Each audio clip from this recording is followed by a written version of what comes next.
some dare call it conspiracy.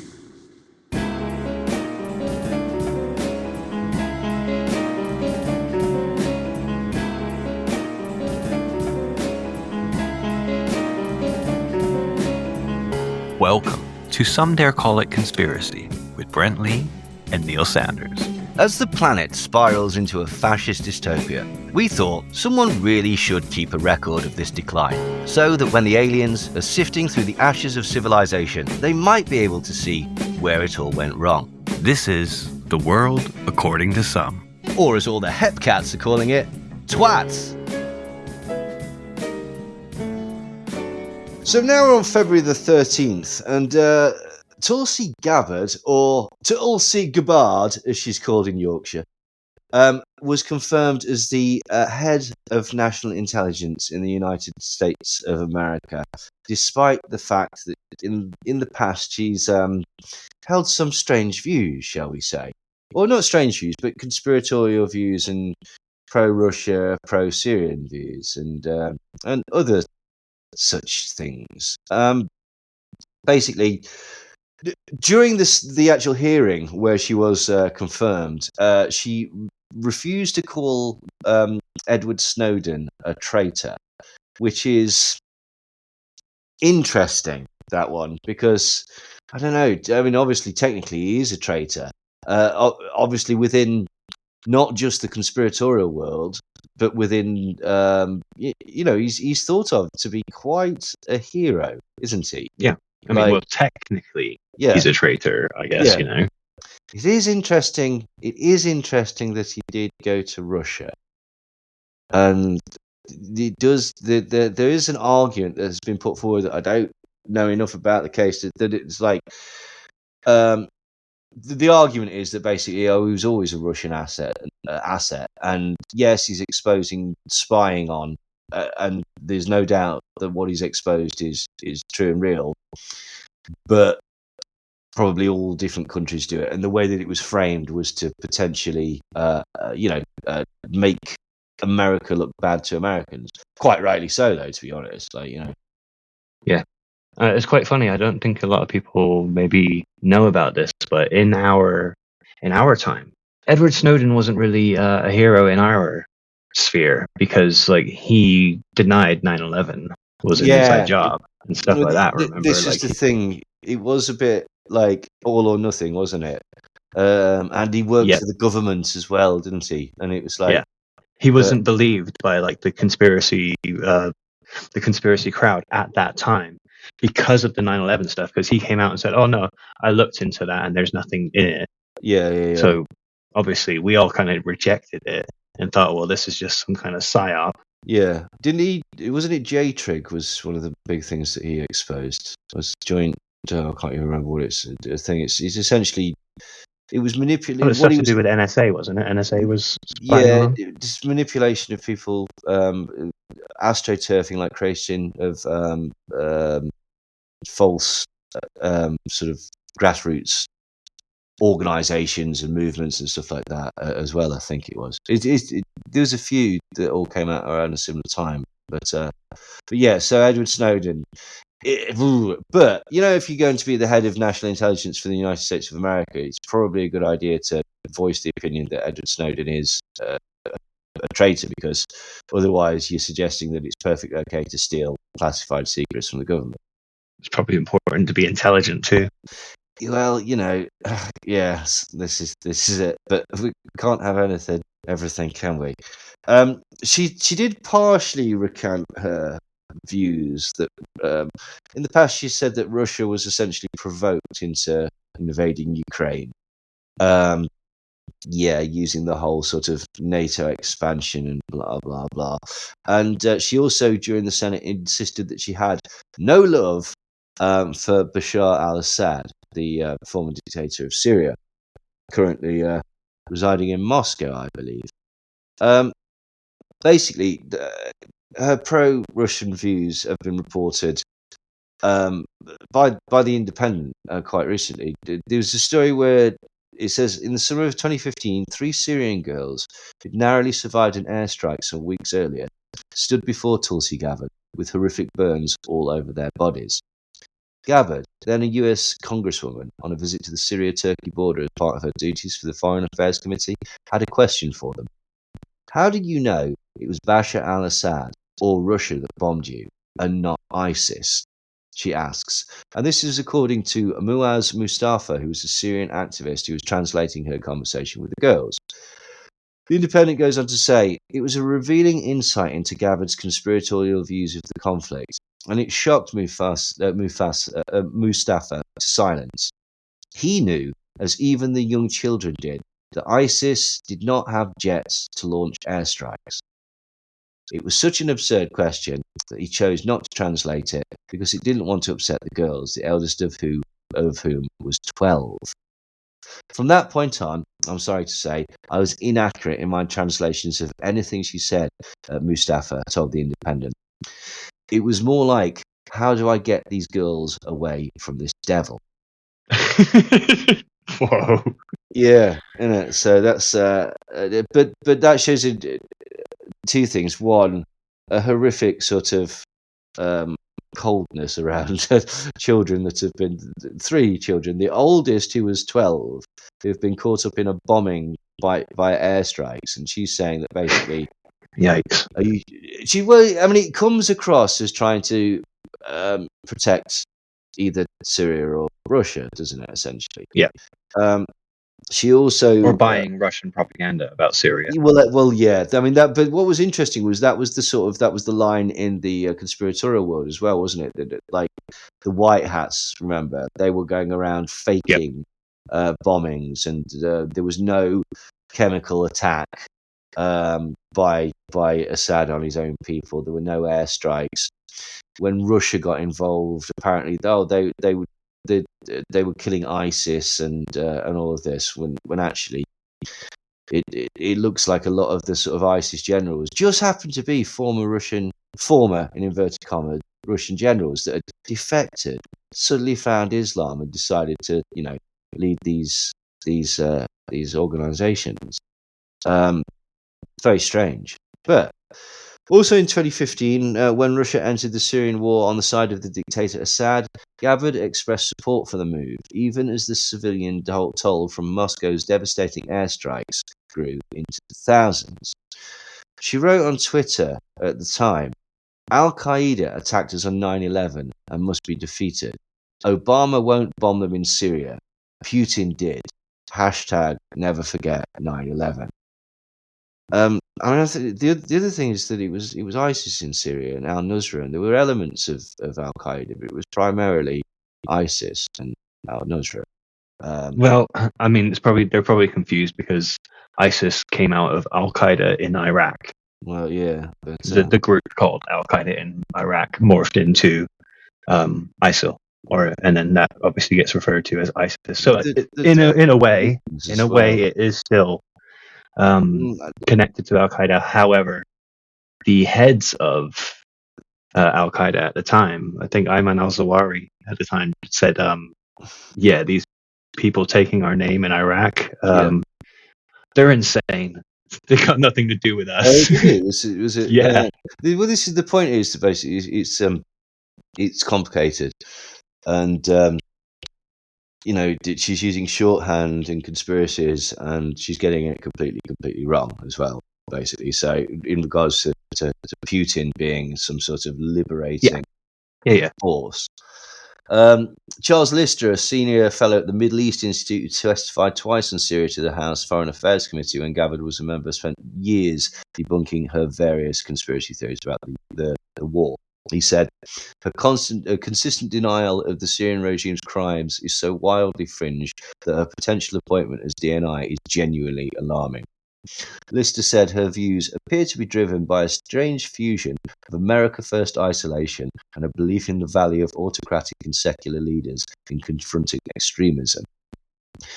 They included a suggestion that the Syrian rebels staged a false flag chemical weapons attack against their supporters to provoke Western intervention against Assad, something the US intelligence agencies she will soon lead concluded was false. She also declined to call Assad a war criminal when pressed, despite masses of evidence.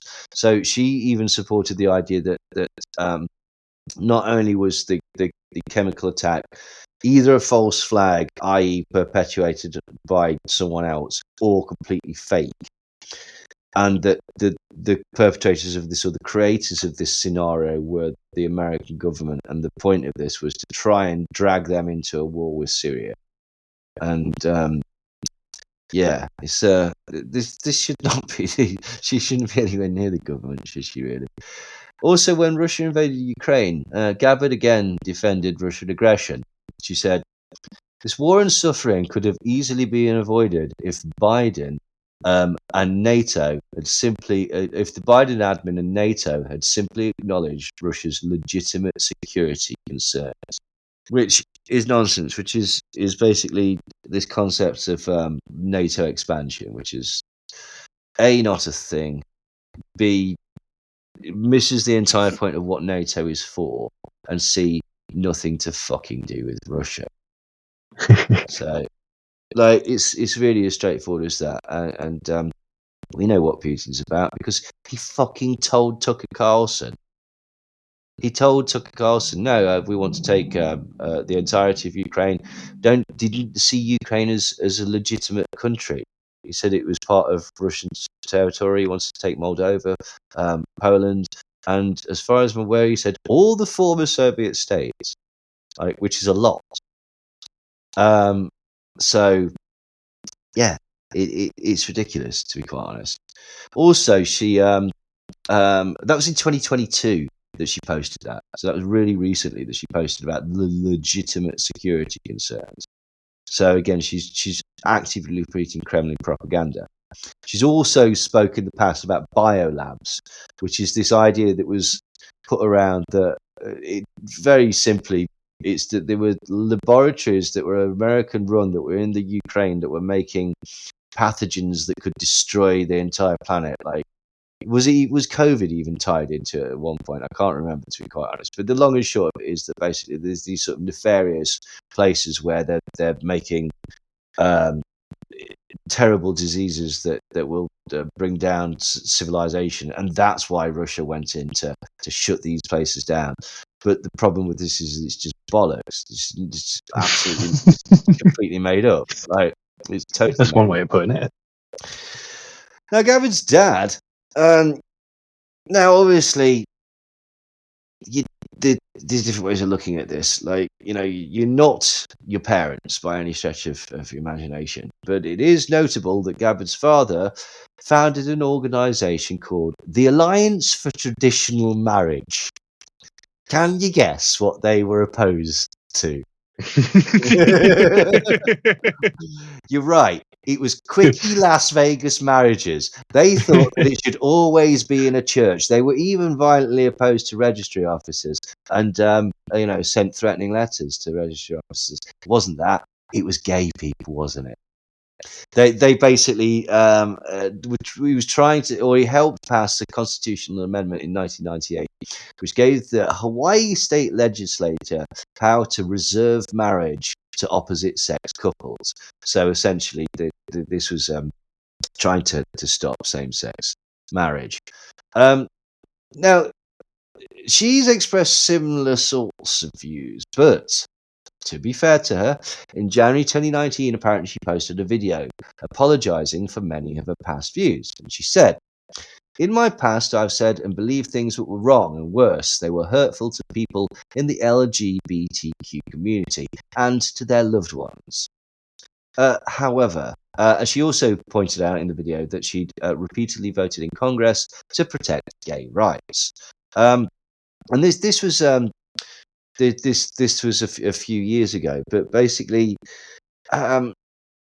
she started receiving more recently criticism from like trans rights organizations because she joined a Republican representative called Mark Wayne Mullin, specifically going into this title what was it called, Title 1X protections for female athletes. It might be called Title 9.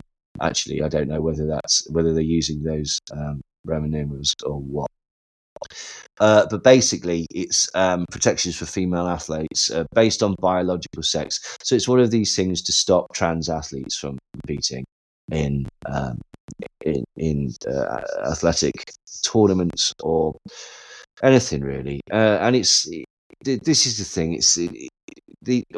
We've talked a bit more about this at length in our cultural Marxism thing, but it's really one of these things where it's a bit of a storm in a teacup, to be quite honest, and but it's just being used as a political football. But I mean, Tulsi Gabbard was originally a Democrat, but nobody really believed that. Like, I think a lot of the time people saw it as like, oh, I see what she's doing. She's doing a Dave Rubin. Was it Dave Rubin who was? I was left wing, and the left wing left me.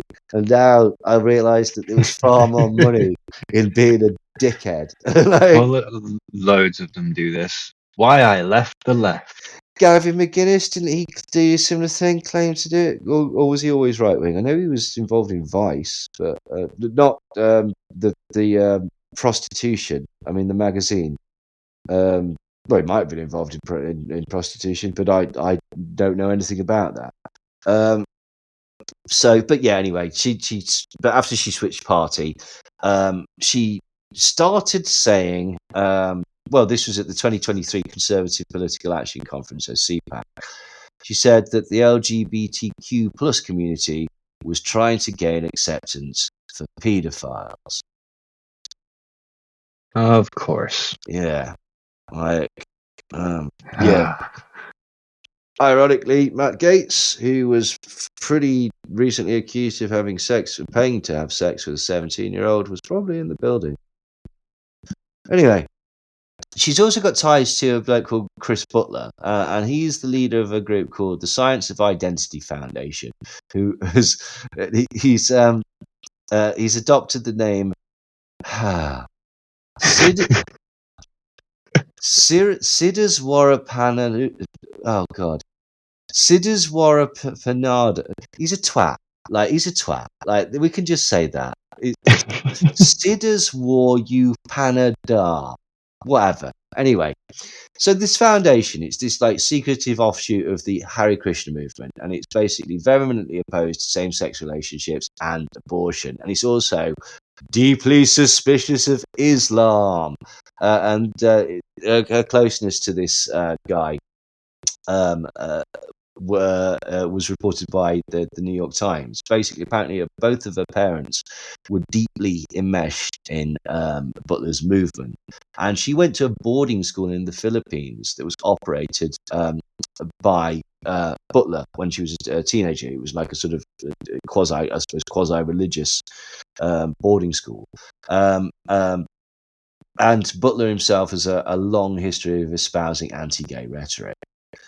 In 2017, Gabbard participated in a week-long junket to Syria, which was embroiled in a long-running civil war at the time.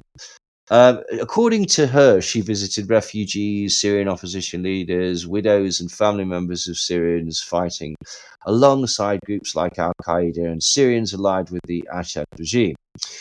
But she also secretly met with the Syrian dictator Bashar al-Assad. And this was at a time when it was suspected, I don't know if it was known at the time, but it was suspected that he'd been deploying chemical weapons.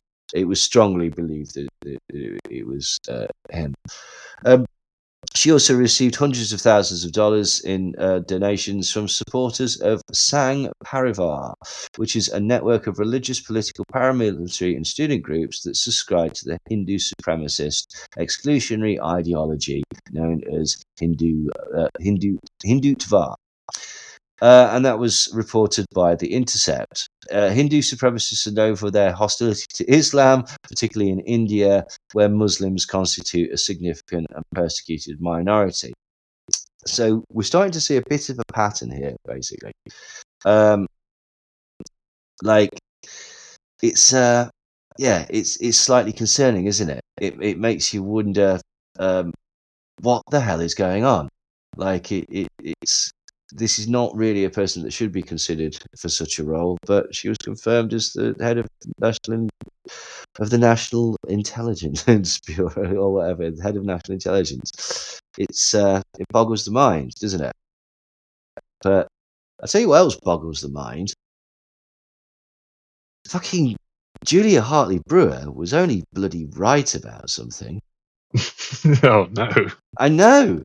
Well, like they said, stock clocks are right twice a day. Absolutely. But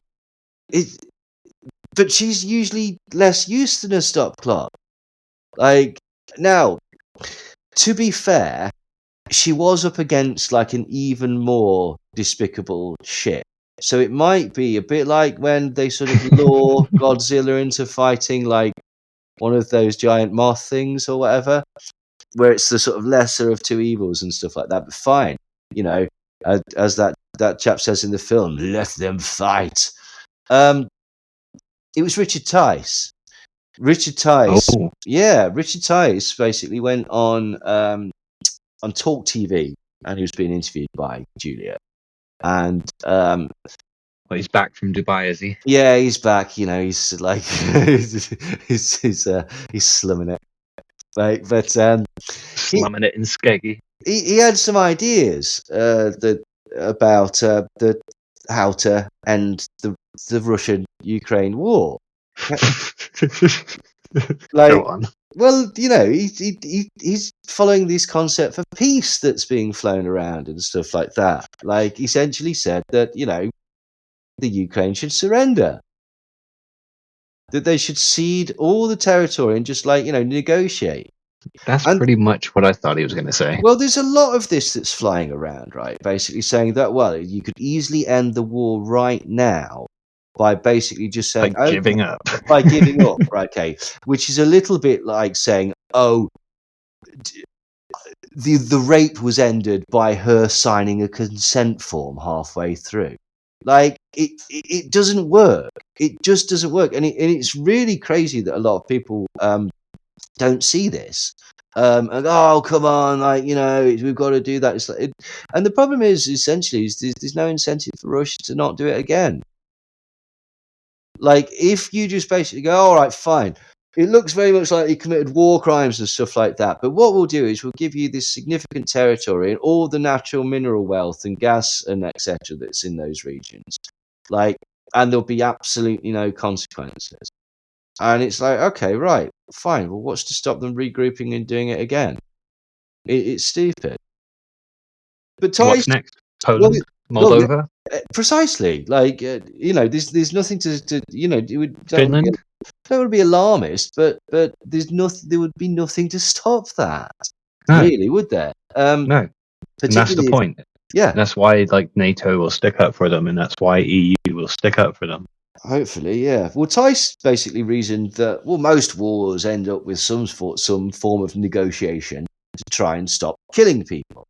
And it's perfectly reasonable for a new president to come in and say, we've got to try to stop killing people and the devastation and the destruction, and to see whether or not some form of negotiation can work for everybody.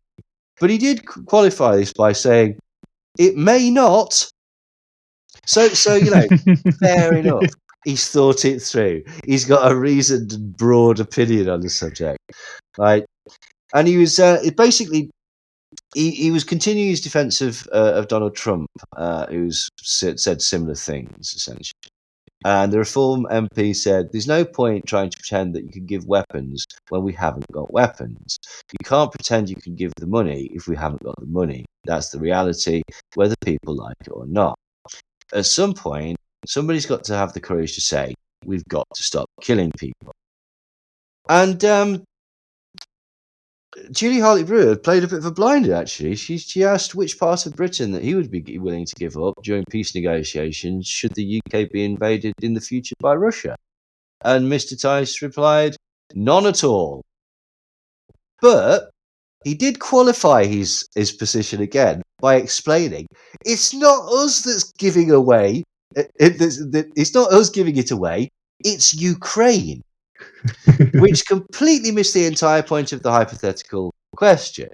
And also, it doesn't make it worse. In fact, that makes it worse. You're making a decision on their behalf, essentially, or insisting that they make a decision that you've just said that you would not do. The man is a prick. That's not news. No, that's not. It's but anyway, Julia Hartley Brewer, JHB, she took issue with this response and fired back. You know what? You know what you don't do in a negotiation? Give the other side everything that they want. That is literally what they've done. I thought reform cared about national borders. Ooh, Damn. did it? But no, but yeah, this is great. But this video went pretty viral. It had over 1 million views on Twitter, and basically a lot of people were saying what I was saying. One person wrote, "I never thought I would write this, but watch Julia Hartley Brewer absolutely shred Richard T.W.A.T.S over the Ukraine." And another said, "Oh God, I can't believe that I'm agreeing with her 100% here."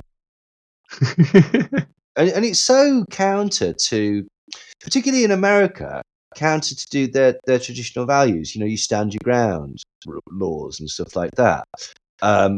Using firearms for self-defense and stuff like that would be the microcosm to the microcosm to the macrocosm of a war, essentially, isn't it? Like, and that's why you can't frame it as a defensive war, and you've got to skirt around the idea that Russia just invaded for purely ideological or imperial reasons. That you have to come up with some reason, like the nonsense, like, oh, they were killing people, they were killing and shelling their own people, and so Russian-speaking people, they were persecuting Russian-speaking Ukrainians, and so we had to go in and save them. It's like, it's not true. It's absolutely not true. Like, oh, the Bucha massacre was that was done by the Ukrainians. It fucking wasn't. It's on film. Like, I watched a fabulous documentary by the New York Times the other day.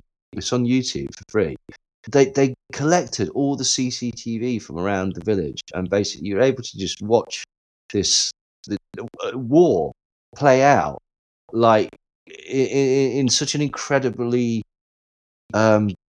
affecting and raw way. It's fascinating to see, but this is the thing. Thankfully, a lot of people on Twitter seem to be quite sensible. One person also added, if you listen to him, Tice, he totally contradicts himself. He says if it were us, we wouldn't give anything away, but for the Ukraine, it would be good for them. The man can't even maintain a coherent argument, which is absolutely true. Like, and you know, that seems to be a little bit of a running theme, particularly for members of Reform.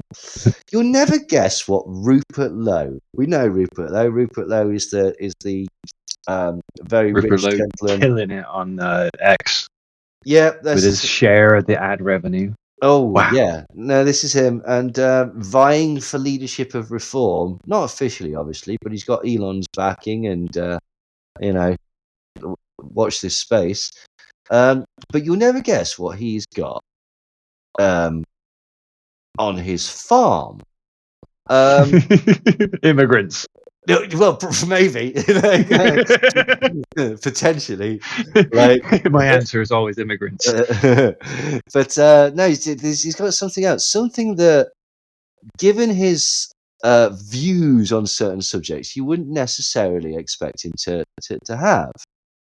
Immigrants. No, it's not immigrants. Oh. Like, Yeah. One more guess. Trans people. Trans immigrants. Trans immigrants, yeah. No, it's slightly less exotic than that. It's solar panels. Oh, wow. Now, I was going to say wind turbines, but no. Well, okay. yes, Cool. well, a similar Close. thing. Well, Yeah. because Reform, as a party, have basically said in the past that they're a massive con, that they don't work, and that climate change is nonsense. Like, but he installed these solar panels on his farm to save money on energy bills. They don't work. Well, his party have also basically said that they want to tax solar energy, and they claim that renewable energy is actually more expensive than fossil fuels, which is strange that he would have such a setup on his farm, basically. But so obviously the party currently led by Nigel Farage has been accused of hypocrisy, as Rupert Lowe also runs a company that installs batteries for renewable projects, which has described solar energy as a good way to reduce electricity bills. Now, on the same day, Reform's deputy leader, Richard T.W.A.T.S, had described renewable energy as a massive con, as the party had announced plans to tax solar farms and ban battery storage systems, which it claims are dangerous. And T.W.A.T.S promised to scrap net stupid zero. Was he fucking 3 years old? Like, sit that net stupid zero. Like, that is genuinely the quote. Like, That's very Trumpian. isn't it? Yeah. But again, the same sort of toddler-esque synaptic response. But they'll only be able to do that if they win the next general election, which doesn't look likely. But a Labour spokesman said Reform's energy plans have been exposed as a complete joke. They want to surrender Britain's energy security, put up people's energy bills and destroy jobs, whilst their own MPs apparently continue to profit from Britain's fast-growing renewable energy sector. They want to deny the British people the opportunity to benefit. And also, the Liberal Democrats' environment spokesperson Tim Farron said, if we could bow the national grid from Reform's hypocrisy, we'd be set for life. So they're all just basically lining up to give them a bit of a kicking. Tim Farron continued, this breathtaking nonsense is a reminder that Reform are not serious, not patriotic, and not on the side of British farmers. So, yeah, bazing. It just shows... Well, even it shows that they lie, and they have no principles, and they don't really care. I mean, you could make the argument that, well, Richard T.W.A.T.S is a completely different person. Rupert Lowe's entitled to his views. It's like, oh, fuck off. Like, come on. Like, their entire party is on the platform of this anti-woke, anti-climate change. And as you know, as they say, they're leveraging taxes against these sorts of things. He's got businesses doing it. You know why? He's like, do you know why he knows that he's comfortable doing these businesses? Because he knows that Reform are never going to get into power. Yeah, he's never going to be accountable. No, that conflict of interest will never happen, basically. So he could just, like, it's more of a conflict of interest to say for his public image, the public image. But yeah, it is. This is just again and again and again expose themselves to be just shifty shit, basically. But and inept, and often wrong, just wrong. And speaking of people who are inept and often very wrong, and people who are just wrong in the other sense of the word, Elon Musk, who has changed his name back from Harry Balls to Elon Musk, which is obviously much better, being named after a character in a Nazi's book. Anyway, let's not get bogged down with that. He tweeted out, Reuters, the news organisation, was literally paid by the federal government for large-scale social deception. That's literally what it says on the official government documents. And so, this went around. A lot of people were getting absolutely sort of freaked out about this, and like trying to figure out what it was, but nobody could quite figure out exactly what it was. All they knew was that there was a $9.1 million contract, seemingly to Reuters, that was to work on large scale social deception. And so this sounds very much like your brainwashing, your mind control and stuff like that. Large scale social deception. Could it have been for propaganda around COVID? Could it have been for propaganda around the election, trying to convince people that that Biden was legitimately elected? Could it have been maybe something around January 6th or something like that? I mean, sort of. It was kind of to do with all of those things, but not in the way that it was presented, and nothing to do with the news organisation. Okay.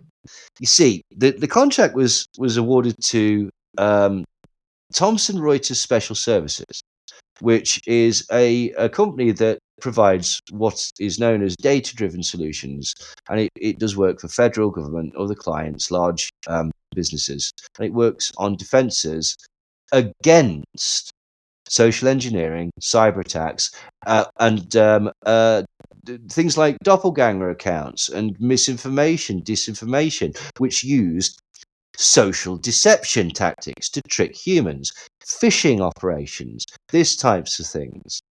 So basically, two things.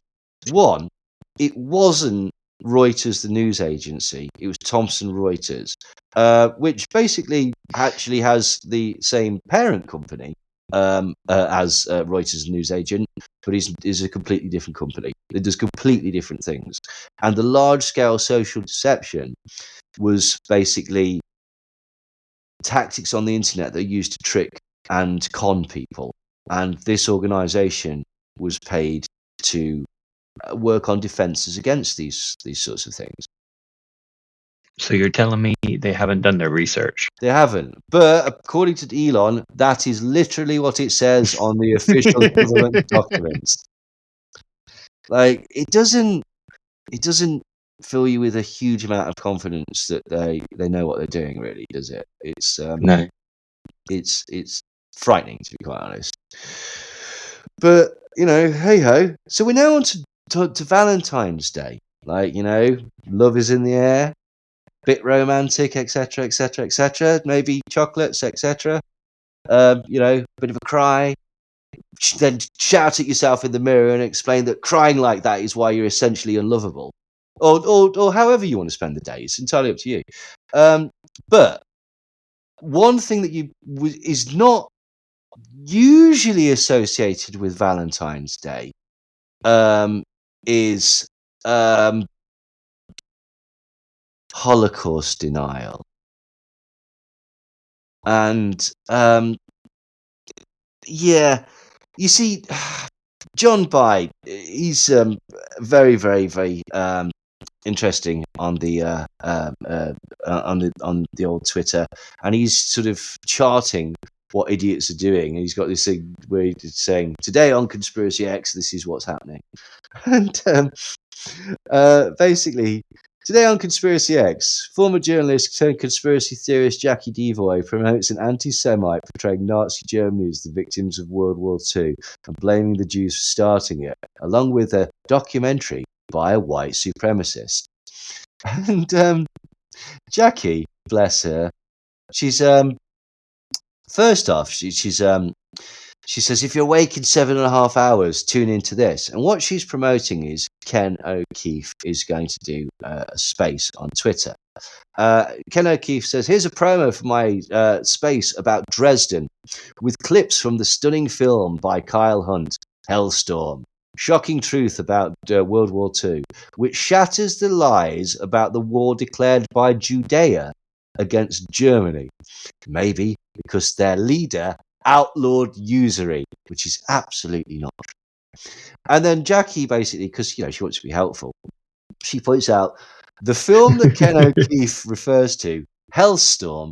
Of course, Wikipedia says it's based on a conspiracy theory, so therefore it must be true then. And so just to unpack a little bit, Jacqui Deevoy is this sort of low-level conspiracy theorist. We've got a new name for people like her. We came up with it. Jacqui Deevoy, Leilani, Matthew Letizier, Calvin Robertson, Lawrence Fox, any John O'Looney, all of these people that are sort of peddling conspiracy shit. Well, not all of them. Like, I would say, I take Calvin Robinson out of that because he's a Quasimodo. Oh no, yeah, you're quite right. He's a Quasimodo, which is people that shift to the right and use the church as sanctuary.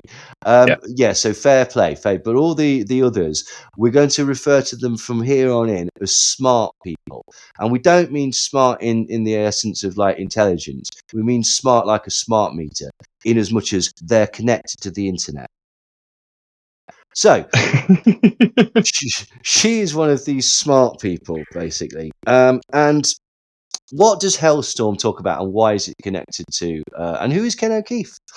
Ken O'Keefe is a former activist, 9/11 truther that got into bother with Richie Allen, of all people, Oh, when right. he exposed. Richie basically exposed that he'd ran off with a load of money that he'd collected from a cause, and basically spent it all on himself and this suspiciously young, lucky woman in Thailand or one of those places. But he's a con man, and he's drifted further and further towards the right, and has gone as far as to. He started off. He was getting involved with Palestine, and I think he got beaten up trying to take supplies to Gaza. And so for a long time he was thought of as quite a hero until it was exposed that he was stealing money from the causes that he was promoting. And then basically started getting this sort of pro-Palestine, became anti-Israel, became anti-Jew, became the Jews are the source of all problems. And he's promoted Holocaust denial and various things like that. Hellstorm is a film that basically suggests that the bombing of Dresden was the worst and most brutal act of World War II. And you've been lied to us about that. And it is indicative that the Allies were more brutal and more horrific than the Germans. And if they've lied to you about that, what else have they lied to you about? And it is often used as sort of, why I said Holocaust denial at the beginning is because this is used as a sort of like as an introductory topic that will get people into the concept that Germany was wronged, and that that everything is lies, and that basically it was Jews that started the war, Jews that were responsible for the war, and everything has been a cover up since then. Now, what happened? So a fictional Yeah, essentially. show then. Well, I mean, Dresden was bombed. Basically, what happened was Dresden was bombed, and there were civilians living there, and it was there was a huge amount of death. About 25,000 people died there. And what happened was essentially the only industry that was open at the time was wartime industry, and there are speeches by prominent members of the German government at the time explaining this. The problem with Dresden was that basically there was a lot of factories in a civilian area, but because of because of this situation, they were considered a legitimate target. The premise is, or the concept is, that this was a war crime, and people will say that basically up to 250,000 people died there. And people will say even up to 250,000 civilians died there, and that there was no military targets at all. And there certainly was a huge amount of civilian death. That goes without saying. But this has been twisted by this film and by various other things in order to present the facts in a way that isn't strictly accurate by any stretch of the imagination. Now, bizarrely, where does this concept come from? This idea that Dresden was terrible and a war crime. Well, initially it came from the Nazis, who obviously wanted to paint the Allies in a poor light. But then it also came from the Soviets as well, who basically, when they wanted to paint themselves as liberating heroes, so they painted the idea that these places that they were going into were far more smashed up than they actually were. And so they took the German propaganda and used it in their own propaganda to say, well, look how much better we're going to be than that. But it also came from Kurt Vonnegut. Now, Kurt Vonnegut is an author that I actually like. He wrote a book called Slaughterhouse-Five, and apparently he's also very left wing, and fabulous author. But in this book, they misrepresent the death toll, and ironically, in the book they quote David Irving.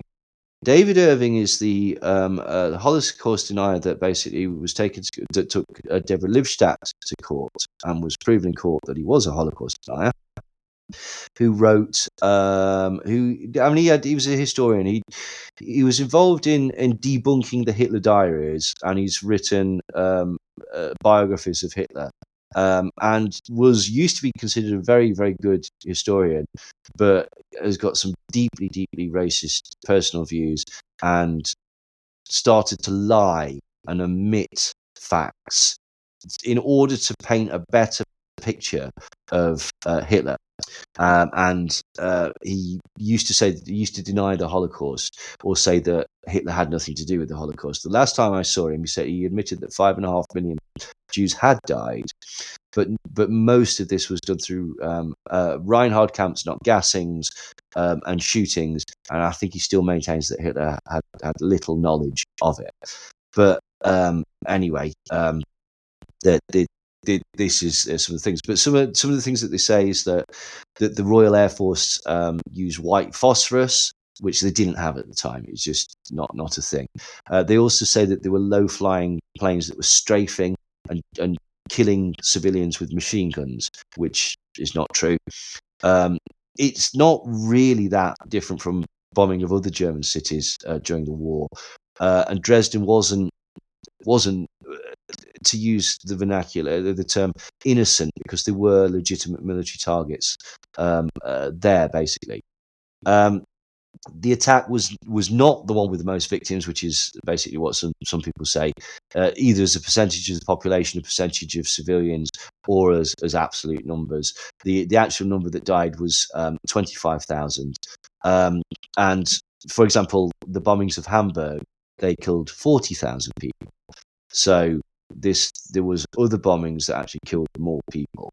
Obviously, all of these things are horrific, but basically the thing was used as propaganda. Other people have said that the bombing took place after the Germans had surrendered, but it didn't. It took place a couple of months before. So yeah, but for some reason, Jacqui Deevoy decided that was the thing to post on Valentine's Day, because whatever. But yeah, it is strange. It basically is born out of contrarianism, a lot of it, isn't it? It's like, well, if they say this, I mean, she literally says it. Wikipedia says this is a conspiracy theory, so it must be true. I guarantee she would never even think to go. Why does Wikipedia think it's a conspiracy theory? And then test this thing.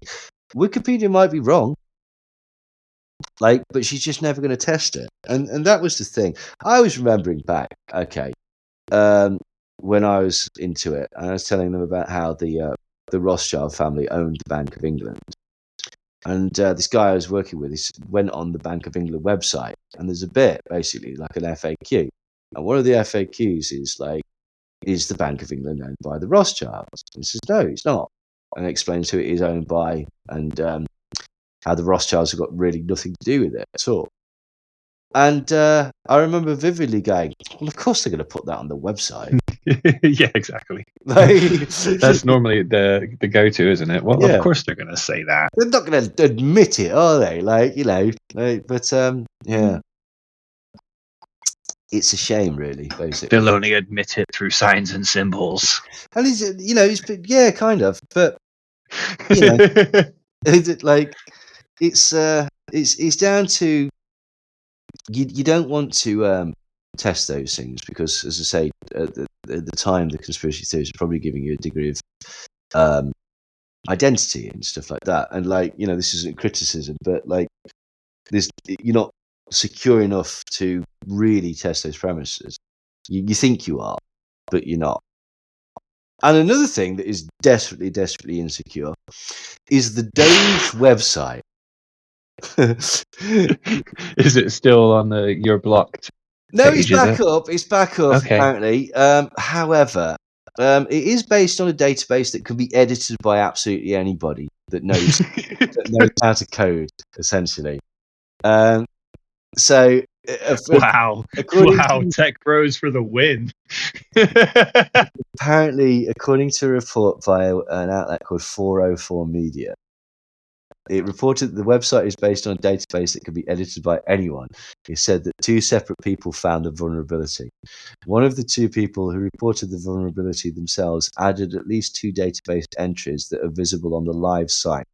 The entries on the Doge Gov site say, "This is a joke of a .gov site," and in capital letters, "These experts left their database open."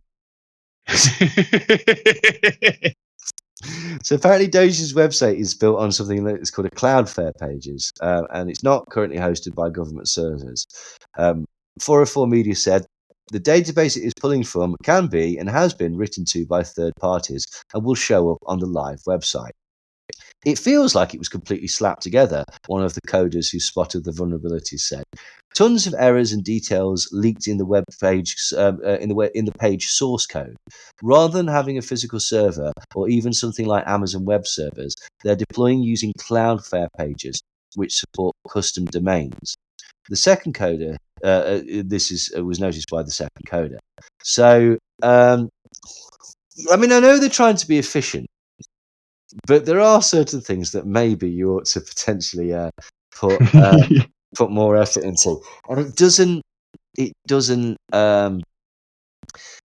really bode well or fill you with confidence that these tech bro experts who are fucking around with Social Security, Medicare, the Treasury, and all sorts of things have made such a basic error on their website. I mean, you could make the argument, I'm sure those muskrat geniuses, they're not the people who made the website. No, but come on, like at some point, somebody's got to have some accountability and responsibility, right? Who the fuck is it? Like, seriously, because it's getting a bit embarrassing, to be quite honest. But speaking of embarrassing, reform. This is marvelous. You'll love this. A reformed councillor posted a picture of himself apparently opening a new supermarket. You know, they turn up and cut the ribbon and blah blah blah and open it, and they're like a minor celebrity. Well, he posted himself. It was a guy called David Thomas, right? Posted pictures of himself cutting a ribbon outside the opening of this new store. And he put on Twitter, I believe, that he'd officially opened this new Lidl in Cwmbran. And he was posing alongside store workers and 2 other reformed councillors. But there was a bit of a, well, I mean, it's difficult to say, like, because Lidl, they basically said that no ribbon cutting had taken place. There'd been no formal invitations, and it wasn't a new store. And so Thomas Nice. deleted the post. But he said that Lidl's complaint was absolute nonsense. And he said that they just didn't want to be associated with his party. And he'd been invited there by a Tour-Fein council official. And so he'd posted on his Twitter, "Absolutely thrilled to have the honour of officially opening the stunning, futuristic new Lidl store in Cwmbran today." And he posted a picture of him holding these large red scissors. And and he's there with 2 other reform councillors, right? Jason O'Connell and Alan Slade.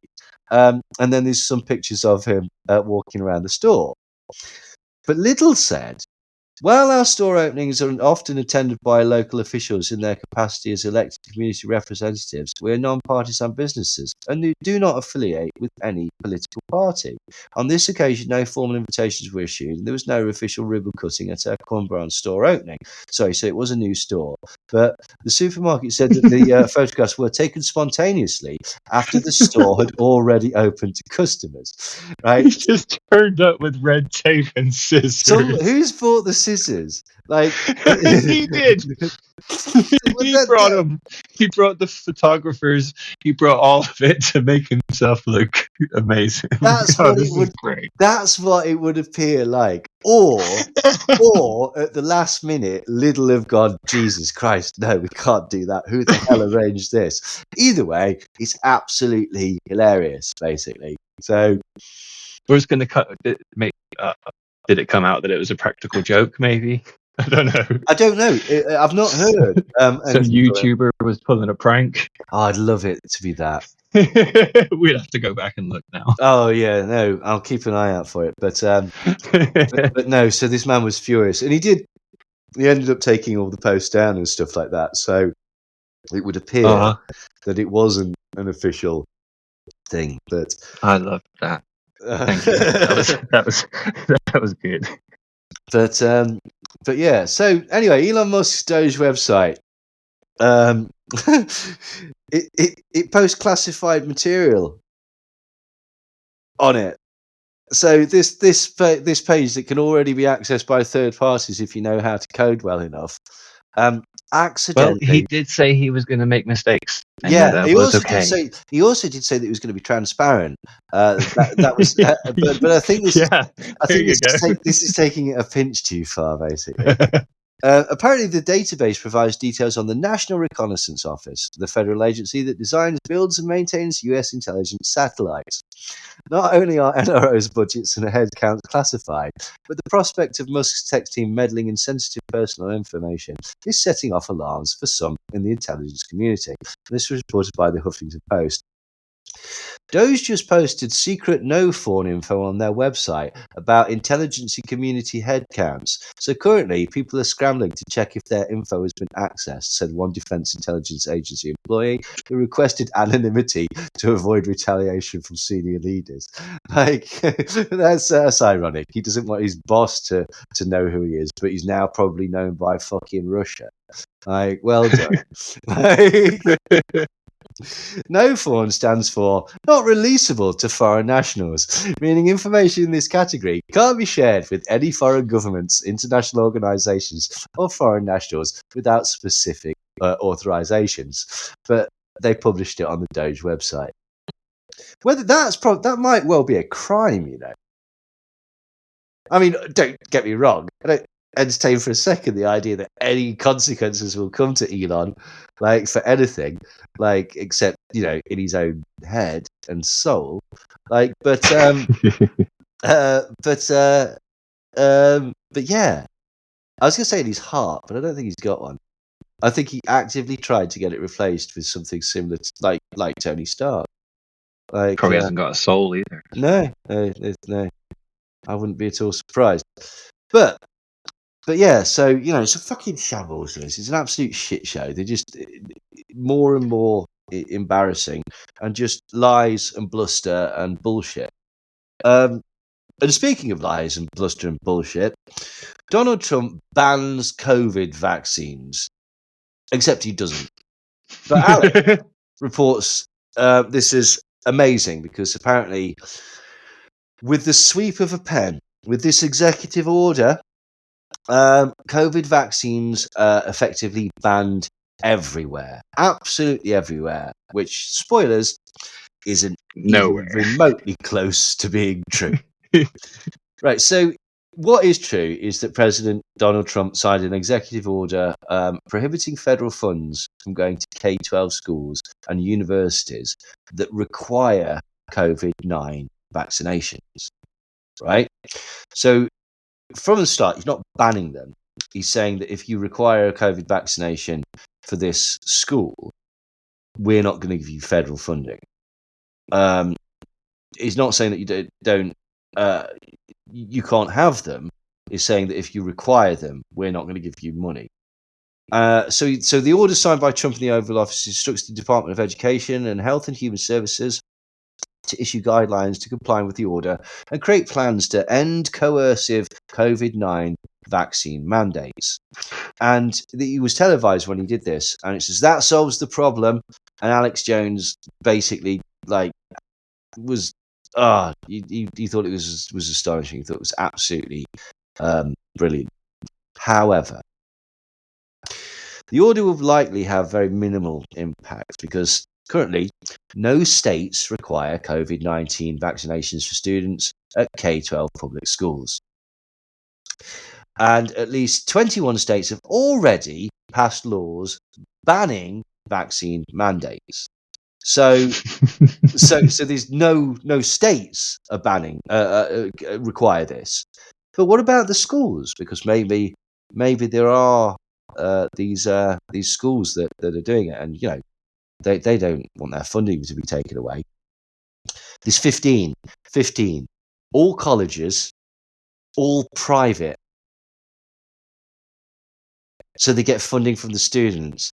They're all private, and basically they require COVID vaccination shots, and that's it. 15 private institutions. I thought this was a free market. Blah blah blah blah. Let people. Businesses can do what they want. They have the right to do what they want. If that school wants to do that, they can do it. So Trump signed this executive order, which will affect absolutely no schools at all. So he's right in a way. That did solve the problem, but in a way, in a very abstract way, it's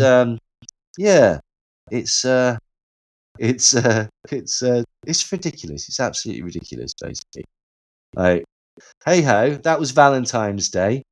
So we're now on to February the 15th, and everyone's favourite romantic, Jacqui Deevoy, has got another message. Looks like I was right about this too. A new vaccine for AIDS? Well, I never. We already have a jab that's causing HIV, though, so why not go the whole hog and have one that gives people AIDS too? As I keep saying, the depopulation agenda is well underway. Another interesting point is they've instantly jumped from reporting about HIV to shoving AIDS in the headlines, and there's never been any evidence that the two are linked. Oh, Christ on a bike. Right, okay, so let's she seems to imply that a vaccine for AIDS would give you AIDS. Which is not the point of a vaccine. However, right, because that's not, in her defense, that's not quite as stupid as it sounds. It's monumentally stupid, but it's not quite as stupid as it sounds. Right, okay. There's levels. Well, I mean, I get what. Like, do you mean like a flu vaccine gives you the flu? No, it's because she thinks that the COVID vaccine gives you HIV and AIDS. And I'll come on to why she thinks that in a minute, because it's mentioned in the article that she's actually quote tweeting. But she and a lot of the conspiracy people think that the COVID vaccine gives you vaccine autoimmune disease, right, or VAIDS. And this is due to a couple of things that we'll come on to. But basically, she thinks that if that's what this vaccine does, this other vaccine is just another Trojan horse to get these depopulation drugs in. Because that was the point.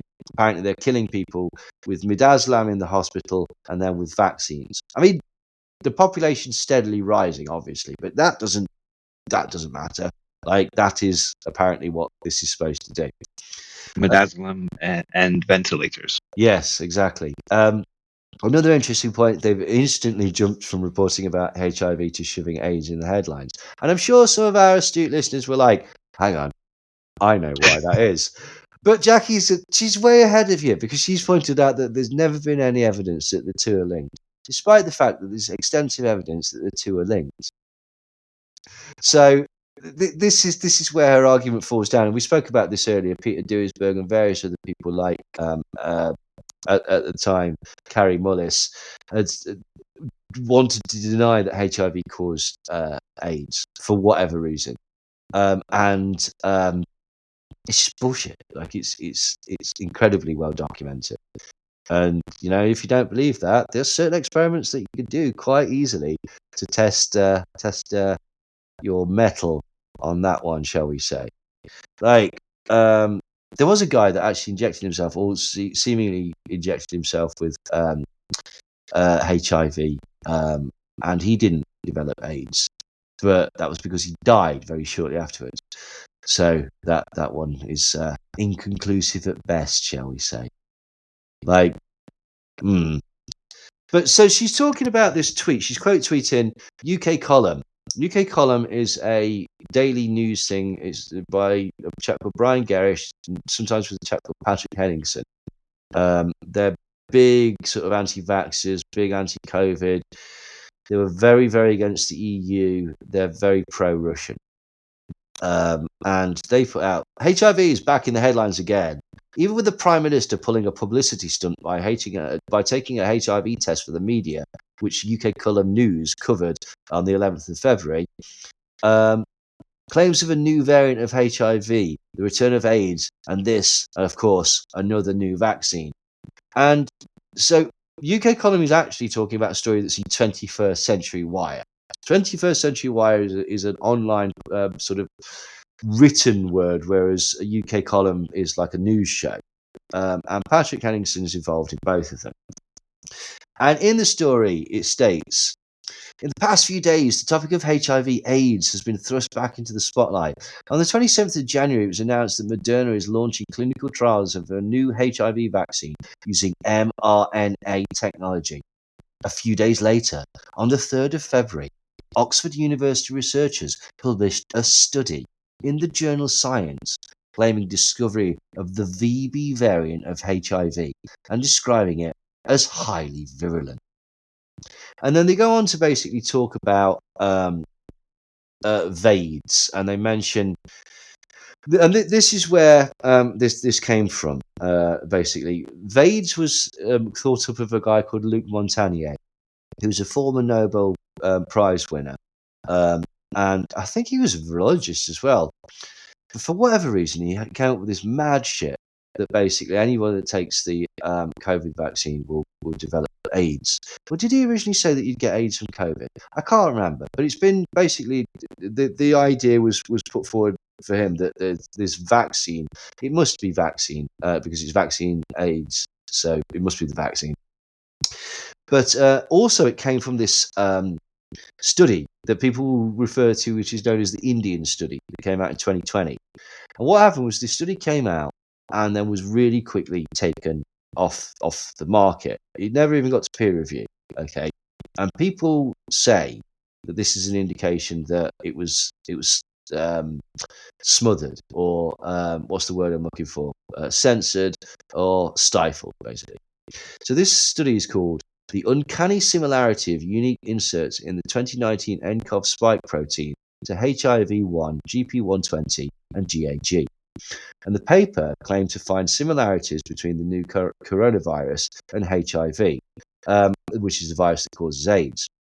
And the use of the words uncanny in the title, with the abstract saying that this is unlikely to be fortuitous, led some people to think that the authors were saying that this has somehow been engineered by humans.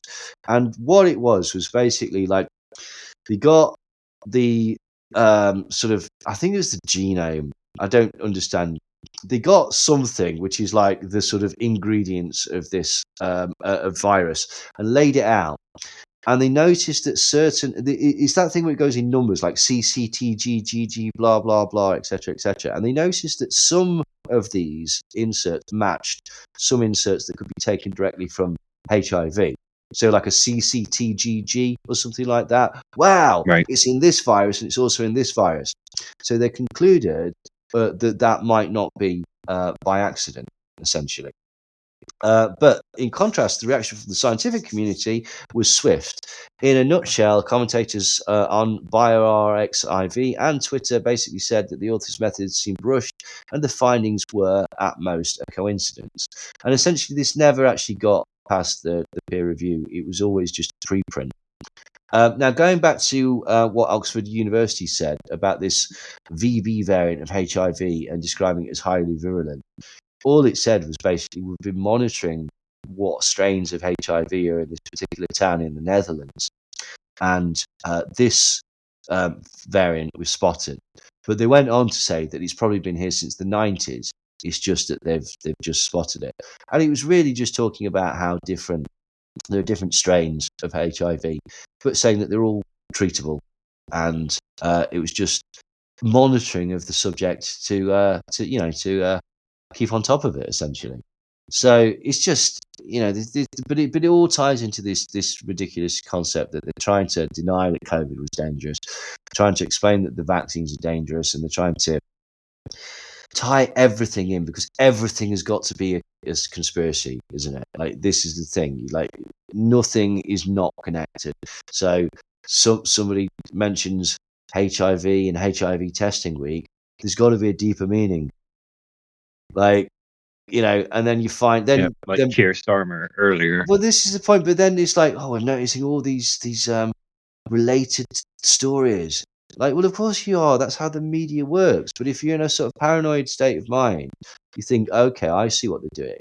The media is prescribing this. They're brainwashing you, and to a degree, that's right, because they are making you aware of the topic. But they're not making you aware of the topic because there's some sort of big nefarious sort of plot. They're making you aware of the topic because it's National fucking Testing Week. Yeah, they're really not trying to make you feel a certain way. No, they're just like talking about a subject. Yeah, reporting on an event.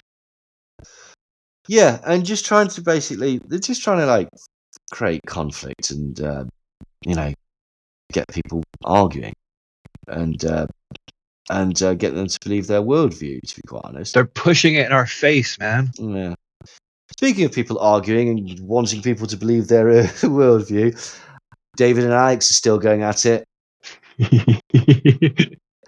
Alex posted, breaking MAGA trolling news. Trump forces leftist press and politicians to walk past his mugshot as they enter the Oval Office in ultimate troll move. And this was the thing that happened. Like, Trump has got his mugshot framed in the Oval Office, and you have to walk past it if you want to stand in front of his desk, which is, it's all right. Like, it's probably, yeah, I'd probably do that. It's kind of a cool, I don't know. I don't really give a shit, to be quite honest. But you know who does give a shit? David Icke. David Icke responded, "Oh, grow up, Alex. How old are you? Your great awakening is the great asleepening. You just can't see it, given the trance that you're in." Now, some people might be thinking that sounds like children. And you'd be right. Completely right. But at the same time, in the conspiracy world, they're really, really hard dissers. Like, your great awakening is the greatest sleepening. You just can't see what's going on given the trance that you're in. That is a pretty hardcore shot across the bows, isn't it? Like, in your forum days, if somebody had said that to you, that's beef, isn't it?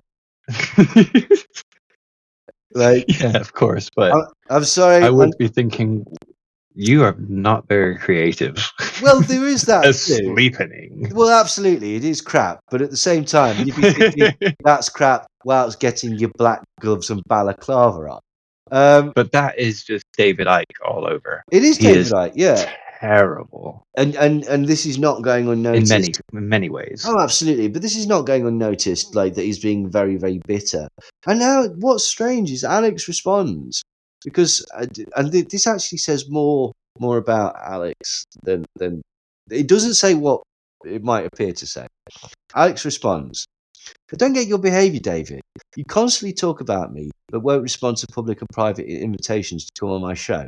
Regardless, I think the commentary is helpful to the larger debate, and I will always love you.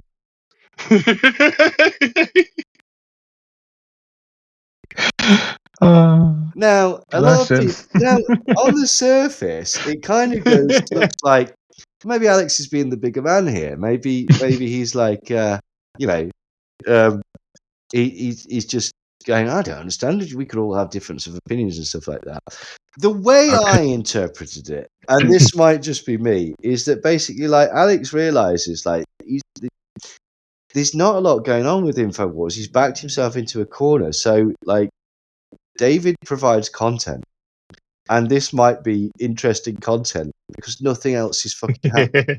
And so everything is content. Everything is content to Alex. Yeah, everything is content to all of these people. Absolutely. I mean, one of the things that this highlights is that basically it's all ego driven. It's all completely ego driven. It's about getting attention and getting people to tell you that you're clever and that you're right and etc etc etc. And it's yeah, you know, these people just want attention. I mean, you know, the irony is not lost on me that, you know, we used to do that stuff, and we're doing this. If you're doing anything where you're putting yourself out in the public, you've got to have a degree of ego, and you've got to have a degree of wanting to perform and, like, you know, be creative and do stuff like this. But again, it starts to get and look desperate with some of this, doesn't it? Because it's all that they've got, really, isn't it? So, or it's certainly vitally important to them in potentially unhealthy ways. Anyway, later that day, Alex, not to be, you know, he's in a good mood. He tweets out, "Rising up, back on the street, did my time, took my chances. Went the distance, now I'm back on my feet. Just a man and his will to survive." So many times it happens too fast. You trade your passion for glory. Don't lose your grip on the dreams of the past. You must fight just to keep. And then I can't read the rest because that's where it cuts off. But some of you might have noticed that's the Eye of the Tiger. Why is Alex posting the lyrics to Eye of the Tiger? Because he's in the gym pumping up, man. Sort of, yeah, kind of. Like, someone called Zyro Foxtrot had tweeted out, "The evolution of Alex Jones is upon us." And it's 3 pictures of Alex Jones. One of him looking a total Baldwin as an 18-year-old. One of him with his t-shirt flexing over his head, yeah, but properly flexing. One with his t-shirt over his head, looking like a big fat drunk. And then a more recent photo where he's got his top off, and he's looking kind of bulky again, like, basically. They've labelled it Alex 1, the chiseled warrior of truth, to Alex 2, the cozy conspiracies theory, to Alex 3, and I think they put something like to Alex 3, who looks, maybe this is just because he looks a bit like that, but looks a bit like the fucking Thing from Fantastic Four. I don't know whether that's on purpose, but that's what he looks like. What did I put it as? Oh yeah, the dangerous psychopath, sad alcoholic, complete sellout. That was my take on the 3 photos. But yeah. So anyway, somebody called Art Candy, who's pretty entertaining on Twitter, she tweeted in response, "Oh Zempic." And in case people don't know, Ozempic is a weight loss drug that seems to have incredibly effective response. People literally just the weight just drops off of them, to the point with some people, like allegedly Ariana Grande and Kelly and Sharon Osbourne, where they've lost too much weight and are struggling to put it back on. However, like Alex, there's an interesting other side effect of Ozempic as well. Is it makes you not want to drink, because when you do drink on it, it really makes your hangovers ridiculous. But it also seems to have some sort of effect where you don't crave alcohol. What have we not seen Alex doing on screen for a good few weeks? Has he not been drunk? He's not. He's not been pissed out of his mind. Like, Interesting. It is. Now, Art Candy postulates the idea that he might be on Ozempic. Now, Alex, he's not bothered by this, but he does respond to this complete stranger on Twitter. And, he just calmly explains. I don't know how many times I have to tell ignorant people like you that Ozempic eats your muscles. And by the way, your heart is the most important muscle. I'm working out 7 days a week, intermittent fasting, and taking a lot of great supplements. Again, in case your feeble mind doesn't understand how biology works, my muscles have got bigger, whilst I lost 60 pounds in the last 6 months. Olympic doesn't do that. And I think he means Ozempic.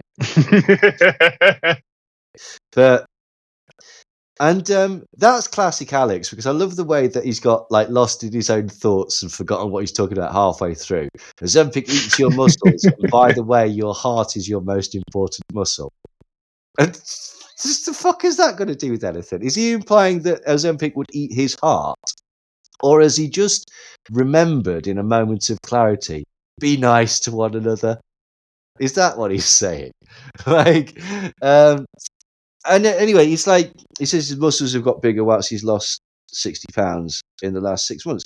And if you remember, I was a bitch to him. Basically, he was showing himself working out, and I said, "You've been skipping leg day, Alex." Because weirdly, though his sort of top seems to be getting slimmer but sort of more defined, his legs don't appear to be growing. And so that could be because he's skipping leg day, or it could be because he's not really working out, he's taking drugs. Who can say? Anyway, he pointed out that Ozempic, you can't grow muscles whilst you're on Ozempic. It's impossible. So I went to a source that we know that Alex trusts. I asked the robot. Now, the people that don't know what that means, Knowledge Fight which is an amazing podcast that everyone should listen to. They shared this interview where Alex was talking to Owen Schroyer about what was being censored on Twitter, and Owen had asked Grok, and it had said that Alex himself might be getting censored from other people, and Alex had sort of childlike and sort of slightly mournfully and reverentially gone, "The robot said that." So he believes that it's a robot, and he also believes that Grok is the fountain of all knowledge. So anyway, I asked the robot and then posted this under as a response to his message. According to Grok, building muscle whilst taking Ozempic involves strategic approaches to both diet and exercise. Given the medication's effect on appetite and metabolism, here's how you can optimize muscle growth. Dietary adjustments. High protein intake. Ensure you consume enough protein to support muscle repair and growth. Sources like lean meats, fish, eggs, dairy, and plant-based options like legumes and tofu. Balanced nutrition. Despite reduced appetite, it's vital to maintain a balanced diet. Hydration. Proper hydration supports muscle function and recovery. Aim for at least 8 to 10 glasses of water daily. Supplements. Consider supplements like whey protein if meals are challenging due to nausea or appetite. Exercise routine.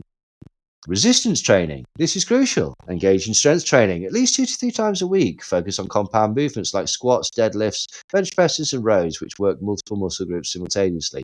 For beginners, full body workouts with 5 to 6 exercises might be ideal. Progressive overload, which is gradually increasing the weight, reps, or intensity of your workouts. Limit cardio. Whilst cardio is great for cardiovascular health, excessive cardio can lead to further muscle loss due to the calorie deficit created by Ozempic. Rest and recovery. Muscles need time to repair and grow. Ensure you get 7 to 9 hours of quality sleep nightly, and listen to your body for signs of overtraining. So, Alex said that he was doing supplements. Alex said that he was training all the time. And Alex said that he's intermittently fasting, which means that he is eating at times. And also, he doesn't appear to be doing much cardio. So, according to Grok, he could actually grow muscle whilst reducing his body fat on Ozempic. And that looks, from an untrained eye, that looks to me what he appears to be doing. So, yeah, who knows? But it's always just nice to wind Alex up. But you know what isn't nice? Elon Musk's Nazism. mum. Well, yeah. Pretty sure we just said the same thing. I think we did, yeah. You see, Donald Trump tweeted out, "He who saves his country does not violate any law," which I don't think anyone who's not a fucking idiot needs explaining is an incredibly dangerous thing to say. He who saves his country does not violate any law, which is a bit like saying the ends justify the means. Or Hold on, did a convicted felon just say that? yeah, he did. Like, it's not his own words, to be fair. It is a quote. It's a quote from Napoleon, you know, the dictator. Anywho, Trump tweeted this out, and this is in response to all the sort of lawsuits that are basically saying, you're not a king, you're the fucking president. You have to you know, work within the boundaries of the law, which we've already discussed Elon's not happy about. So Elon tweets something that on the surface might just be seen as a very enthusiastic support and endorsement of Donald Trump's message. But to those in the know, this seemed to be something a little bit more sinister, particularly when talking about a president of the United States essentially being above the law. He tweeted a series of American flags. Fine. He tweeted 14 flags. Yeah. Okay. Now, for people that aren't getting that, there's an expression called the 14 words. Yeah, that's where I was thinking. Yeah. Which is by a white supremacist called David Lane. It's something along the lines of, we must secure the future for the white race and their children. I don't know it because I'm not a Nazi. But this Can I just ask, as conspiracists, are we reading too much into the number 14 here, or are you going to blow my mind here? Well, I mean, a lot of people did read the same thing into it and pointed out that Elon, if this is just another coincidence and another example of his awkward autistic nature, then it isn't True. half a fucking coincidence that he's basically dog whistling an internet meme. And he knows about that. He knows about Pepe. He knows about Peter Sweden. And he knows about certain Nazi tropes and stuff online. Like, it could have been only clearer if he did 14 and then he'd done a second tweet with 88 flags on there. Okay. It's one of these things where it's like, are you taking the fucking piss? Come on. We've just had Steve Bannon doing a Nazi salute, him doing a Nazi salute, Calvin Robinson less successfully doing a Nazi salute. And it's just, yeah, like, even if it is just him ketted out of his tits, his substantial, flabby white tits, in the middle of the night going, oh, I really should do this. That's not appropriate for somebody who is so high up in the American government. It's not appropriate for anybody that's a CEO of any company. It's not really appropriate for an adult. Like, but yet Elon Musk is doing this. And in a final, one of those things where it's like, Jesus fucking Christ, what timeline are we on? Dom Luca, breaker of narratives, gets invited to the fucking White House. Now, in case people don't know who Dom Luca is, he's a sort of crazy conspiracy theorist. He's well into all of the stupid ones. He's best Pizzagate. Ironically, he's best known for being kicked off but then allowed back onto Twitter for posting child pornography, which was left up online for a significant amount of time, he felt the need to show this child pornography as proof that child pornography exists, was my understanding of his reasoning behind this. The guy's a prat. And he tweets out, I got invited to the White House. This is so hard to believe. I'm at a loss of words. Many people are. None of this would be possible without my amazing family. By family, I mean my audience. You have all brought me so far. I intend to continue to make all of you proud. There are so many black conservatives that have helped change the narrative that deserves an invite. I hope to make their names known. Oh, yeah, sorry, in case people don't know, he's a gentleman of colour. And he's one of these people that sort of, he's a very anti-Black Lives Matter, isn't he? And stuff like, Yes. He's one of these. It can't be racist if I say it. It's like, well, yes, it can, because you don't dictate race, what is considered racism. Like, and I'd go to it's a majority rules one on that one, to be quite honest. And even if, like, again, no, by very definition, it doesn't matter who's saying it. If you're using somebody's race as a stereotypical way to define somebody or to assume something about them, it's racism. It doesn't matter who does it. In the same way, there's no way that he could be a Nazi because he's gay. Of course they fucking can. Of course they can. Anyway, he's got this fabulous... The President requests the pleasure of your company at a reception in honour of National Black History Month to be held at the White House on Thursday, February 20th.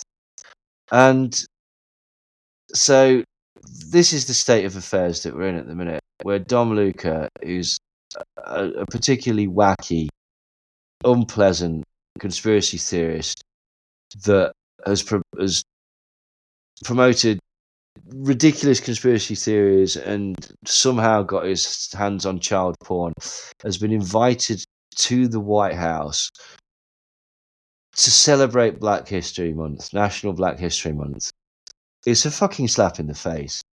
It's ridiculous. Yeah, ridiculous is the word that I wanted to use. I can't think of any other word.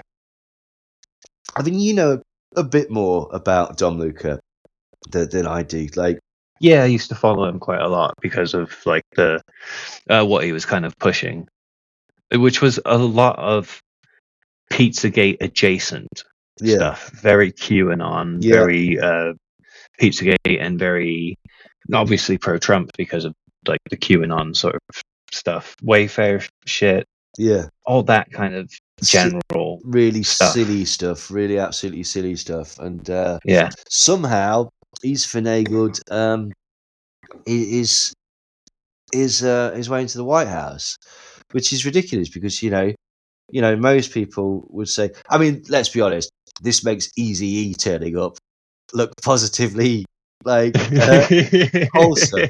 Actually, I think Eazy-E was there as a representative of a charity, not as a representative of crazed conspiracy theories.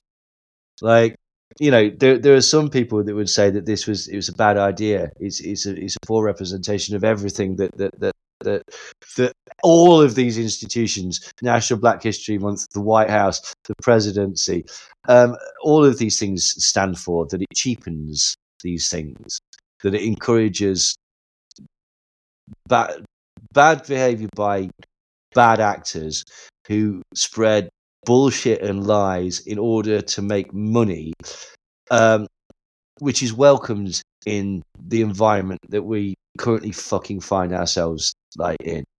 And it's tragic and it's shit. But that's the world according to some. Thank you for listening to Some Dare Call It Conspiracy, the world according to some. We've been seeing some comments on Spotify and Apple. Please keep commenting, keep rating, because as Neil's noticed, we've got a few bad ratings. Yeah, one or two. We've upset a few conspiracy theorists and far right people, and or we're just shit. Yeah, but also, in all seriousness, thank you to all our Patreons. Thank you to everybody that's listening. It's so wonderful that people like this. Thank you for everyone that gives us positive messages on social media. Please do consider joining the Patreon. If you don't want to consider the Patreon, please consider leaving us a nice comment, a rating on Spotify or any of these things, or just get in touch with us and just let us know which bits that you like. And, you know, we'll continue to try and evolve and put out good stuff. Absolutely, yeah. Thank you very much. We'll see you next time.